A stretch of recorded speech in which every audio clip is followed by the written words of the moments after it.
Hello and welcome to Talking Books. I'm Villiers. Sometimes, no matter how successful we appear to be at first glance, we have allowed ourselves to become harmless. When this happens, whether in business or in our private lives, this is not a good thing, as being harmless equates with being vulnerable and even helpless.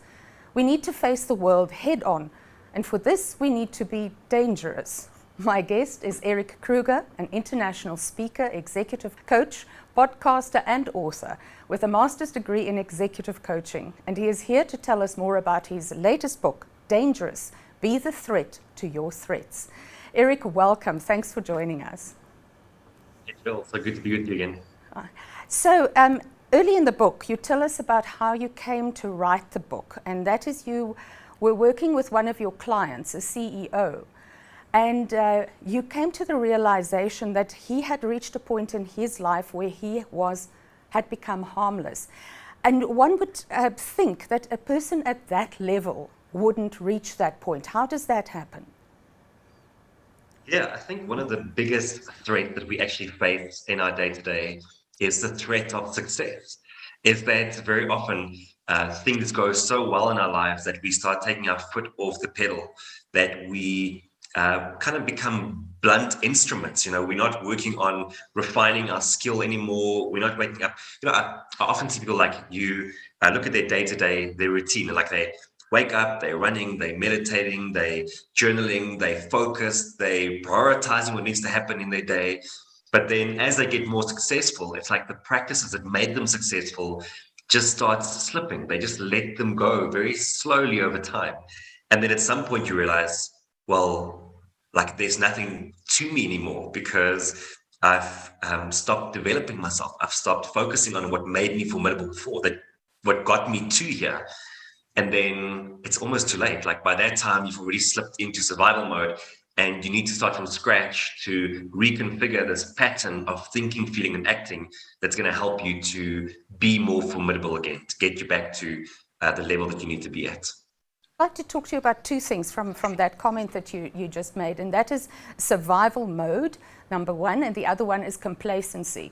So let's start with the complacency, as you describe now, how easy it is to fall into complacency, but how dangerous is complacency actually? Yeah, I think it's lethal, and the biggest challenge with it is that it is invisible. We don't realize that we are slipping. We don't realize that we are becoming blunt. And if I think back to that client of mine that you opened up with, he didn't know that he was in survival mode. He didn't know that it was because of his complacency until it was pointed out to him, until we sat down in a conversation and I said to him, if you look at this, like, what do you see? And then he went, well, yeah, like I'm definitely in survival mode. And for him, survival mode wasn't a physical space. And this is an important differentiation here because it can be both physical and mental. So we think of survival mode as only this physical space, like you are battling to get to the end of the month, you are fighting for survival. But if you've been very successful, then actually physically things are going well. You're probably doing quite well from a wealth point of view, from a family point of view, from a health point of view, but you can still be in survival mode mentally. And that's definitely where he was. And when you are in a mental survival mode, you become very reactive to what's happening around you. You are never doing anything that's preparing you for tomorrow. You are always operating from frustration, anxiety, and fear. And the things you do in survival mode keep you in survival mode. And an external threat can rocket you into survival mode without you even realizing that. And then just one day you wake up and you realize, oh, this terrible thing that happened to me, like a failure at something, or I am in survival mode and I'm reacting. Everything I'm doing is I'm reacting to that. I am not standing up against it, and your whole life begins to come apart. And your thought pattern changes. So you get set into that negative survival mode. Tell me a little bit more about that in your research that you did. Yeah, I think so. There are two parts to survival mode. The one is through complacency, like we were just saying, and then the second is that there are these external threats that we have to deal with. And when I say be dangerous, I'm saying be a threat to your threat. So there are threats around us all the time. Everything you love is being threatened in some shape or form, whether that's your business, your relationships, your health. Everything is being threatened, and it doesn't matter what position you are, whether you're a leader, whether you're on a team, as an organization, there are always threats. And so the question is, how do we respond to those threats? And if you're ineffective against the threat, then you are harmless. Like, you don't have what it takes. And it might be because you don't have the right way of thinking or the right way of doing things. And that ultimately leads you to survival mode. But the alternative is that we get to be a threat against the threat, a danger to the danger, and that we get to be dangerous. And that's kind of my call to action, people, is to say, I want you to be very aware of the threats around you because they exist. And it's so easy for us to turn a blind eye to them, or to say, no, I don't want to think about threats. I'd rather just think about the opportunities. But the two go hand in hand. We can't look at the one and not look at the other one. And so there are many, many different kinds of threats. Big threats like a pandemic, like competitors opening up next to you. Smaller threats like trust breaking down in your team. Threats like, the small pang in your chest that might eventually lead to a heart attack down the line. Once we start looking at life through this filter, we realize that all of the goals that we have are surrounded by threats. Now, the word dangerous, we sometimes look at it and think, but that's really bad. I shouldn't be dangerous. Dangerous is not a good place to be, but it's actually not bad. You describe here, like, for example, Tiger Woods, when he walked on to the golf course, he was a danger to his competitors, and therefore but it's not a bad thing, it's a good thing because it makes them stronger. You also have the example of the trees that they grew in a dome, and the trees grew very beautifully, and when they were big, they collapsed, and they collapsed because there was no wind. The importance of challenges and dealing with threats to grow strong.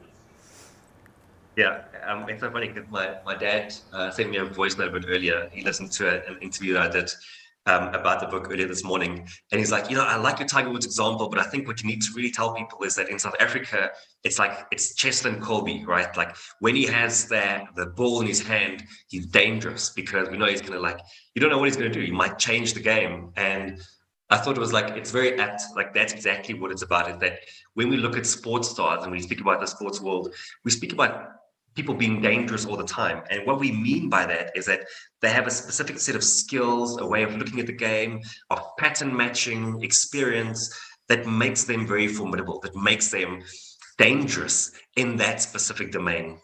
So the book is not about you becoming a danger to the people around you. It's about you becoming the kind of person that overcomes challenges and threat, the kind of person that's magic waiting to happen. There's also a lovely story that you bring up here, and that is the old woman who says, you are in, in my threat, or within, I forgot the exact words. Stand in my danger. I stand in my danger. Yes, you stand in my danger. So as a mother, one can identify that identify with that very well, because your child you will always protect. So when your child is in danger, you become a danger and you protect your child. So somebody else who's dangerous, you could stand in their danger and they protect you. So it's it can also be a protective thing. You can protect your teams as threats come to them. Exactly what you're saying. The etymology of the word danger actually used to mean protect. And what that then means and how they used it is, I stand in your danger, meaning I stand in your protection. And so if you think about it, if you aren't being dangerous, a threat to the threat, you're not letting yourself down, but you're also letting the people around you down, because as a leader, your team can't stand in your danger if you're not being a threat to the things that threaten the team. As a leader, you're letting the organization down if you're not being a threat to the things that threaten the organization. And it's interesting that you spoke about the motherhood example, because it's very often this part, like when I do the talk for companies and events, it's often this part of the talk that really captures people, that they go, oh, I get it. Like, because when I think of my family, if anything threatened my family, I would be a threat to that threat. Mm-hmm. And then they go, okay, I get it. So it's interesting that you also went that way with the example. So we've just touched on the beginning, and this is the scene setting for your book. Then you get into depth and you look at how do you become a danger? How do you become a threat to your threats?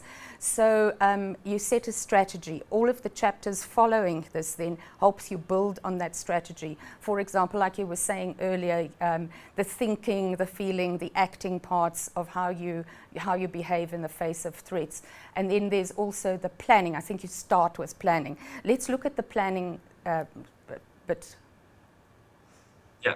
So the way I think about it is that when you are in survival mode or whether you are being dangerous, both of those states are a pattern of thinking, feeling, and acting.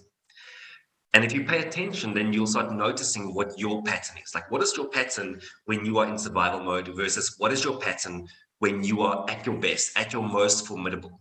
And what we want to be able to do is that every day we want to be able to configure and reconfigure ourselves to be our most dangerous. And the way how the pattern is broken down is that it's about your capacity to think, feel, and do things. So thinking, obviously, it's about am I correctly identifying the threats and then accurately creating a plan that will help me to overcome that threat. The problem is that when we are in survival mode, we aren't thinking about planning. We are so reactive all the time that we don't create the space to think, well, how do I overcome this threat? And when I work with organizations, this is one of the first exercises we do is we put all of their goals up on the wall, or the top 3 at least. And then I say to them, I want you to write down, surrounding each goal, what are the different threats? And it's amazing once you start going through this exercise, how many threats actually pop up. And then once you've done that, you can say, well, which are the biggest ones and how do we overcome it? And like the moment you do that, I think the planning process kicks in and you have a lot more clarity about what you need to do in order to achieve your goal. Erik, we've actually come to the end of the show, but I just want to say here as well that the book there's a lot more to the book, a lot of lessons to learn. It's not a very big or thick book. You can go through it in a short period of time, but it's also something that you want to refer to and go to again and again, because your threats aren't things that come in a straight line. They come like in a cyclical fashion, and they will always come back into your life, so from good to bad and so on. So also just on a lighter note, while I was reading the book, I left the bedroom for a while and left it on the bed, went for a shower. I came back, my husband was sitting there and reading it. So I thought, okay, I'll let him read it for a while. And he was reading it, and eventually gave it back to me and said, okay, you want to finish that? It's really good. Okay, so experience, comment from my husband. And the book will be available. It's being launched this week around the country. Yeah. It's actually been available for 2 weeks. I saw it on a bestseller shelf in one of the exclusive books, which made me quite happy. But yeah, officially this week we are launching it. There are some great deals. People can check it out on exclusive books, on Loot, on Take a Lot, pretty much anywhere where you find books.